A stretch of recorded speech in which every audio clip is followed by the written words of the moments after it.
कि जिस तरह से साउथ के राज्यों में एक चलिए भारतीय जनता पार्टी के लिए एक एक एक प्रदेश था कर्नाटक, ठीक है?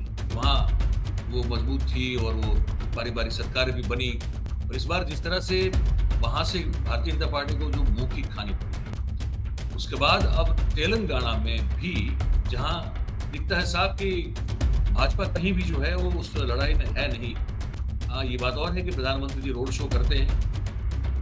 रोड शो में महिलाएँ और बहुत सारे लोगों को इकट्ठा किया जाता है और एक दृश्य खड़ा किया जाता है कि देखिए प्रधानमंत्री जी की जो आभा और ऑरा है वो बहुत ही अद्भुत है और लोग खींचे चले आते हैं और भाजपा को ही यहाँ पे सरकार बनाने का मौका मिलेगा। भारतीय जनता पार्टी दक्षिण के अंदर वैचारिक रूप से पिछड़ी हुई नजर आती है और कांग्रेस का एक नेचुरल अपील हमेशा से दक्षिण में देखा गया है। अगर आप इमरजेंसी के बाद भी आप देखें 75 से 77 के बाद जब इंदिरा गांधी नॉर्दर्न स्टेट में संजय गांधी भी सब हार गए थे, तो दक्षिण के राज्य से 156 सीटें वो प्राप्त करके लाए थे। उसके बाद सोनिया गांधी का भी दक्षिण के राज्य से प्रतिनिधित्व रहा है। इंदिरा गांधी भी दक्षिण के राज्य से मेंबर ऑफ पार्लियामेंट रह चुकी है। मौजूदा समय में राहुल गांधी खुद दक्षिण के राज्य को रिप्रेजेंट कर सकते हैं।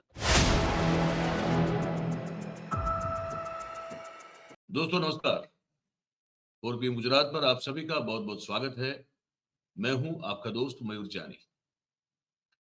दोस्तों, इस वीडियो में मैं आपको सबसे पहले तो ये बता दूँ कि आज से हम एक और भी शुरू कर रहे हैं एक वीकली हमारा एक ये कार्यक्रम रहेगा।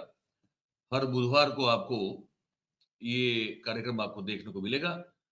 आप जानते हैं कि देश के बहुत ही वरिष्ठ और बहुत ही प्रतिष्ठित एक पत्रकार हैं हमारे साथ, हमारे कार्यक्रम में वो शिरकत करते रहते हैं, बिलाल सब्ज़वारी साहब। तो वो और हम जो है मिलके मतलब मैं उनसे कुछ सवाल पूछूँगा और वो बात बताएँगे। उनके साथ का ये संवाद रहेगा बिलाल सब्ज़वारी साहब के साथ का। तो इसका आगाज़ जो है आज बुधवार है तो आज से कर रहे हैं। ये पहले मैं आपको बता दूँ। तो और बहुत अच्छे और बहुत ही राजनीति को बहुत अच्छी तरह से समझते हैं। तो बारीक अवलोकन रहता है उनका। तो ये एक जो है श्रेणी शुरू होगी, हर बुधवार को हम मिल के बात करेंगे, आप तक पहुँचेंगे और आप कुछ बातों को आप तक पहुँचाएँगे भी, ठीक है? तो मैं उनका जोड़ लेता हूँ, स्वागत कर लेता हूँ। बिलाल भाई बहुत-बहुत स्वागत है आपका और शुक्रिया मनोज जी। और ये मैंने दर्शकों को बताया कि भई अब हर हफ्ते एक बार तो हम बिलाल भाई से बात करेंगे और जी, उन वो श्योर। कैसे देख रहे हैं चीज़ों को क्योंकि संसद का जो एक प्रक्रिया होता है, हर एक राज्य में विधानसभा होती है, देश में संसद होती है। उसका बहुत अच्छी तरह से उन्होंने जो है लंबे अरसे से वो रिपोर्टिंग की है उन्होंने। तो दिल्ली में अगर आप बेस्ड हो और ये करने का मौका मिले और आप निष्पक्ष होके अच्छी तरह से चीज़ों को देखने समझने की कोशिश करते हो, तो फिर इसका उस जानकारी का फिर जो है मज़ा भी कुछ और होता है। तो बिलाल भाई आज मुझे आपसे ये बात करनी है उसमें देखिए, अब 30 तारीख को तेलंगाना में चुनाव होना है, बाकी सब जगह हो गया, ठीक है। अब जिस तरह से मेरा जो मुख्य मुद्दा है आज के कार्यक्रम का वो ये है आपसे बात करने का कि जिस तरह से साउथ के राज्यों में एक चलिए भारतीय जनता पार्टी के लिए एक एक एक प्रदेश था कर्नाटक, ठीक है? कि वहाँ वो मजबूत थी और वो बारी-बारी सरकारें भी बनी और इस बार जिस तरह से वहाँ से भारतीय जनता पार्टी को जो मुँह की खानी पड़ी है।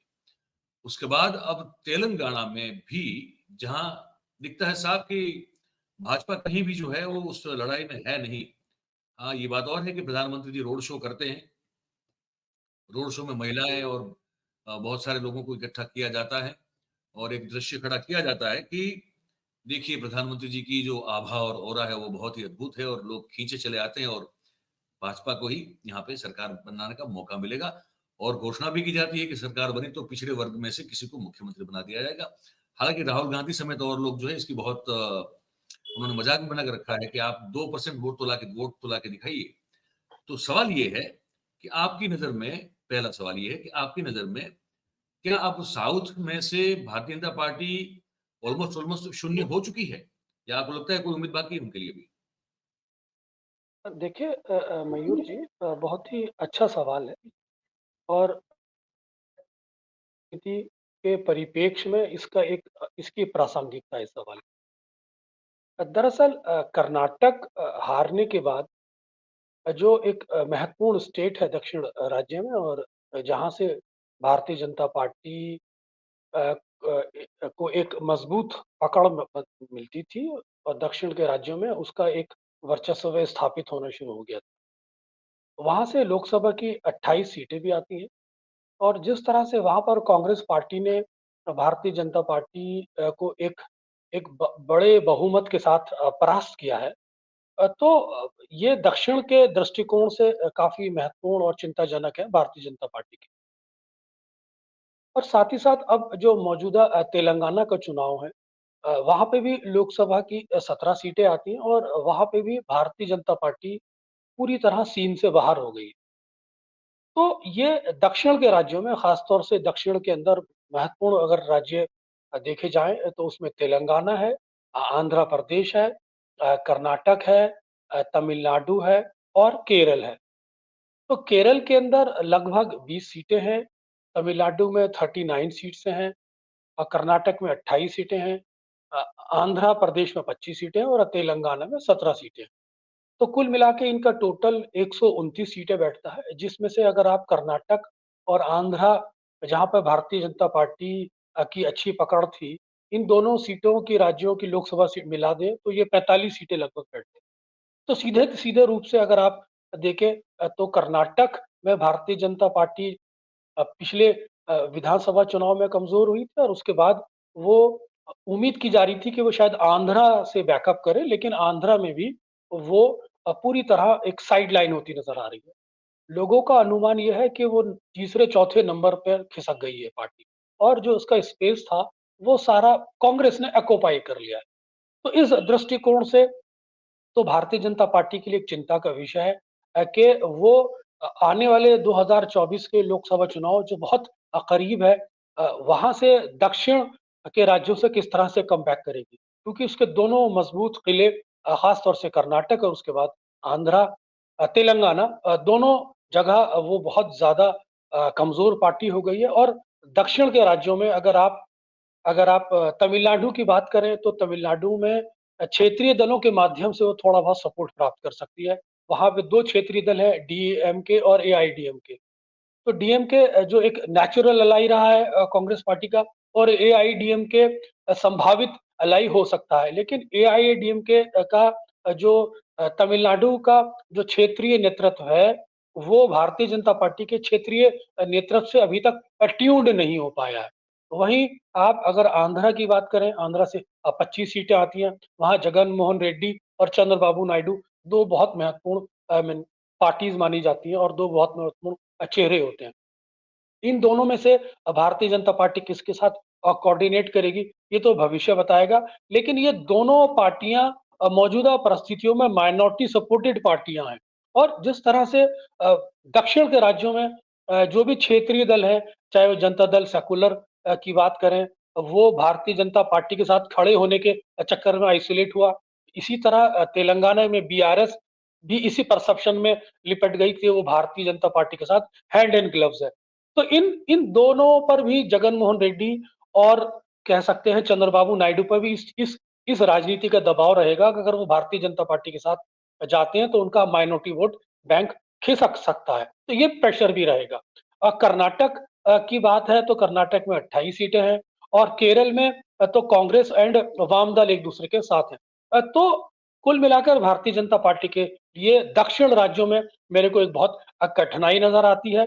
और ये कठिनाई खुद भारतीय जनता पार्टी ने अपने लिए खुद खड़ी की है, जिस तरह से वहाँ के क्षेत्रीय नेतृत्व को समाप्त किया है।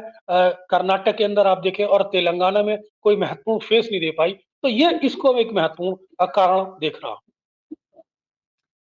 पर बिलाल भाई, सिर्फ क्षेत्रीय नेतृत्व को खत्म करना ही तो है इनकी इस दुर्गति का कारण नहीं हो सकता है। और तो कुछ और जो आप होगा जो आपको नजर आ रहा होगा कि सिर्फ यही कारण है। बीजेपी जो है अब क्षेत्रीय ऑलमोस्ट नेतृत्व को खत्म करना कुछ कारणों में से एक महत्वपूर्ण कारण है। दरअसल दक्षिण की राजनीति के अंदर अगर आप वैचारिक दृष्टिकोण से आप देखें, तो दक्षिण के अंदर भारतीय जनता पार्टी जो एक धार्मिक दृष्टिकोण रखती है, उसको कभी भी पसंद नहीं किया गया। दक्षिण के जी। अंदर हमेशा से हिंदूवादी पार्टियां या धार्मिक पार्टियां या सनातनी पार्टियां या वर्ण व्यवस्था मनुवादी वाली पार्टियों को विरोध रहा है। उसके बहुत सारे कारण रहे हैं। फॉर एक एग्जाम्पल के रूप में, उदाहरण के रूप में हम तमिलनाडु में देख सकते हैं कि वहाँ पेरियार जो एक बहुत बड़े आइडियोलॉग होते थे, उन्होंने इस तरह की धार्मिक कुरीतियों का विरोध किया, ब्राह्मणवाद के खिलाफ एक आवाज उठाई है। वहाँ की जो राजनीति है, पिछड़ों की राजनीति है, दलितों की राजनीति है, वंचितों की राजनीति है, और हिंदी भाषा का भी वहाँ पर विरोध रहा है। तो ये सारे कारण हैं जिसके चलते भारतीय जनता पार्टी दक्षिण के अंदर वैचारिक रूप से पिछड़ी हुई नजर आती है। और कांग्रेस का एक नेचुरल अपील हमेशा से दक्षिण में देखा गया है। अगर आप इमरजेंसी के बाद भी आप देखें, 75 से 77 के बाद जब इंदिरा गांधी नॉर्दर्न स्टेट में संजय गांधी भी सब हार गए थे, तो दक्षिण के राज्य से 156 सीटें वो प्राप्त करके लाए थे। उसके बाद सोनिया गांधी का भी दक्षिण के राज्य से प्रतिनिधित्व रहा है। इंदिरा गांधी भी दक्षिण के राज्य से मेंबर ऑफ पार्लियामेंट रह चुकी है। मौजूदा समय में राहुल गांधी खुद दक्षिण के राज्य को रिप्रेजेंट कर सकते हैं। और यूपीए फर्स्ट और यूपीए टू में भी दक्षिण में का जो आंध्रा, खासतौर से जगन रेड्डी वाला जो स्टेट है, उससे भी बहुत बड़ा समर्थन यूपीए फर्स्ट और यूपीए टू में रहा है, जिसकी वजह से कांग्रेस को हमेशा से सत्ता में वापसी का मौका मिला है। और इस बार भी मैं ऐसे ही प्रोस्पेक्ट्स देखता हूँ। ज्यों ज्यों राष्ट्रीय स्तर की पार्टियां, भारतीय जनता पार्टी दक्षिण के राज्यों में कमजोर होगी, कांग्रेस पार्टी का वैचारिक रूप से उतना ही अपील बढ़ जाएगा। एक चीज मुझे समझ में नहीं आती है, मैं मतलब बड़ा क्यूरियस हूँ इस सवाल को लेकर। देखिए, जहां जब तक आस्था, धर्म, श्रद्धा, ये सब की बात करें, तो वो मैं और आप सब इस चीज को देख सकते हैं, समझ सकते हैं कि दक्षिण के राज्यों में ये तो प्रचंड है। मंदिरों की संख्या, मंदिरों का रखरखाव से लेके धार्मिक परंपराओं में दृढ़ मान्यताएं, ये सब तो बहुत ही अद्भुत है, दक्षिण में भी है। फिर ये भारतीय जनता पार्टी वहां पे क्यों अपनी अपील खड़ी करने में नाकामयाब रही? दरअसल इसमें इसके पीछे एक भाषा का टकराव भी रहा है। पंडित जवाहरलाल नेहरू के समय से ही अगर आप देखें तो करुणानिधि एक ऐसे नेता थे तमिलनाडु के, जिन्होंने हिंदी भाषा के विरुद्ध एक आंदोलन चलाया था। और तब से ही दक्षिण के अंदर हिंदी विरोधी भाव पैदा हुआ, और हिंदी भाषी पार्टियों का एक विरोध वैचारिक रूप से राजनीति के अंदर एक सम्मिलित हुआ, और उसके मिश्रण से दक्षिण के क्षेत्रीय दलों को एक ताकत मिलती रही। कांग्रेस दरअसल एक लिबरल पार्टी रही है। टू जिसे बोलते हैं दो भाषीय फार्मूला उस समय पंडित जवाहरलाल नेहरू ने दिया था, और उस विषय को ठंडे बस्ते में डाल दिया था। क्योंकि कांग्रेस पार्टी आजादी के आंदोलन से निकली हुई पार्टी है। तो उस समय चाहे वो दक्षिण हो, चाहे उत्तर हो, या पूरब हो, या पश्चिम है, सभी विचारधारा के बड़े-बड़े नेता उस इस पार्टी में सम्मिलित थे। और कांग्रेस का हमेशा से एक पैन इंडिया परफॉर्मेंस रहा भारतीय जनता पार्टी का सवाल, तो भारतीय जनता पार्टी 80 के दशक से उपजी हुई पार्टी है। या तो वो केंद्रीय कांग्रेस के नेतृत्व के विरोध से उपजी है, वो या धार्मिक दृष्टिकोण के कारण उपजी है। और उस धार्मिक दृष्टिकोण में भी जिस तरह से वो ध्रुवीकरण की राजनीति करती है, वो दक्षिण के राज्यों को पसंद नहीं आती है। खास तौर से यही वजह है कि वहाँ का अल्पसंख्यक उनको एक नेचुरल अपील उनके साथ नहीं रखता है। क्योंकि दक्षिण के जो माइनॉरिटीज के दो बड़े आइकॉन है, टिप्पू सुल्तान और हिजाब वाला जो मैटर था, ये उसी उसी समय ज्यादा उठे जब कर्नाटक में भारतीय जनता पार्टी की सरकार रही थी। इसीलिए अल्पसंख्यकों का भी इस भारतीय जनता पार्टी की तरफ जो थोड़ा बहुत झुकाव था, अब वो भी समाप्त हो गया। एक आखिरी सवाल पूछना है आपको इस कार्यक्रम के अंत से पहले। मुझे एक इस चीज समझनी है आपसे। आप कांग्रेस को और भारतीय जनता पार्टी को और सभी दलों को भी बारीक अवलोकन करते हैं, देखते रहते हैं कि 5 राज्यों के चुनाव के दौरान ऐसा क्या विशेष नजर आया जो कुछ हो सकता है कि एक यूएसपी हो जाए, या तो ऐसी कोई बात जिसे हम नवनीत कहते हैं ना, मक्खन, वो कांग्रेस के लिए कोई एक ऐसे मक्खन जैसी कोई चीज निकल के आई हो दोहन के बाद इस पूरे चुनाव में, ऐसी कोई चीज देख रहे हैं क्या आप जो कांग्रेस के लिए बहुत अच्छी देखिए निकली हो? देखिए बहुत ही महत्वपूर्ण आपने सवाल किया है मयूर साहब। और ये एक रणनीति के दृष्टिकोण से देखा जाना चाहिए इस सवाल को। दरअसल कांग्रेस पार्टी की जो दो महत्वपूर्ण दृष्टिकोण रहे इन चुनाव को लड़ने के, वो एक तो राजनीतिक दृष्टिकोण रहा, एक सामाजिक दृष्टिकोण रहा है। सामाजिक दृष्टिकोण की बात करें तो उसने बेरोजगारी के मुद्दे उठाए, उसने महंगाई के मुद्दे उठाए, उसने सोशल वेलफेयर स्कीम्स लोगों को देने की बात की। और अगर आप राजनीतिक दृष्टिकोण की बात करें और रणनीतिक रूप से जो कांग्रेस ने चुनाव लड़ा है, वो दरअसल संयुक्त फेसेस के माध्यम से लड़ा, डबल फेसेस के माध्यम से लड़ा। ये वही रणनीति थी जो कांग्रेस ने कर्नाटक में अपनाई अपनाई थी। डी के शिव कुमार और सिद्धारमैया के संयुक्त फेस से जो चुनाव कर्नाटक में जीता था, उसी रणनीति के तहत कांग्रेस ने छत्तीसगढ़ में उसी रणनीति को अपनाया। भूपेश बघेल और टीएस सिंहदेव दो महत्वपूर्ण चेहरे थे। राजस्थान में अशोक गहलोत और सचिन पायलट दो महत्वपूर्ण चेहरे थे। मध्य प्रदेश में दिग्विजय सिंह जी बहुत वरिष्ठ और सम्मानित नेता थे हैं। और कमलनाथ, ये दो महत्वपूर्ण चेहरे थे। और तेलंगाना में रेवंत रेड्डी और भट्टी विक्रमा, ये दो महत्वपूर्ण चेहरे थे। तो कांग्रेस ने इन पांचों चुनावों को डबल फेसेस के माध्यम से, दुगनी शक्ति के माध्यम से, या कहिए कि संयुक्त फेसेस के माध्यम से जो लड़ने की कोशिश की है। इसमें कास्ट कॉम्बिनेशन भी है, इसमें क्षेत्रीय वोट बैंक को साधने की रणनीति भी है, और इसमें यूनिटी भी और एकजुटता भी नजर आती है। और साथ ही साथ इसके माध्यम से कांग्रेस ने जो प्रधानमंत्री नरेंद्र मोदी के ब्रांड वैल्यू को जो ध्वस्त किया है, इसमें राहुल का बहुत बड़ा योगदान है। कांग्रेस यूनाइटेड फॉर्म में लड़ी है, एंटी इनकम्बेंसी को उसे अपने पोल पे कैपिटलाइज किया है। और प्रियंका गांधी, राहुल गांधी ने और खड़गे जी ने इस पूरी रणनीति को एक आइसिंग की तरह हेल्प किया है। बहुत बहुत धन्यवाद करते हैं आपका बिलाल भाई, वक्त निकाला आपने। और ये बिजली चली गई है, शायद ये अभी कुछ देर में वाईफाई में चला जाएगा, लेकिन कोई नहीं, पर ठीक है, ये हमारे यहाँ होता रहता है।